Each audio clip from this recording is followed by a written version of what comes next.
Welcome to the Banker Lamp. Please enjoy the video.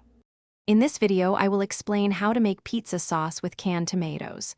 First, select the best canned whole peeled tomatoes you can find. They are the foundation of great sauce.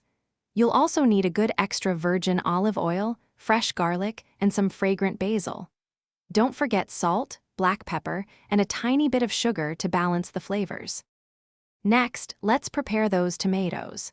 Gently crush the whole peeled tomatoes by hand for a rustic texture, or use a food mill for a slightly smoother consistency.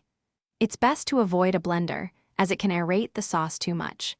If your tomatoes seem overly watery, drain a small amount of the liquid before crushing. Now it's time to cook. Heat a tablespoon or two of olive oil in a saucepan over medium heat.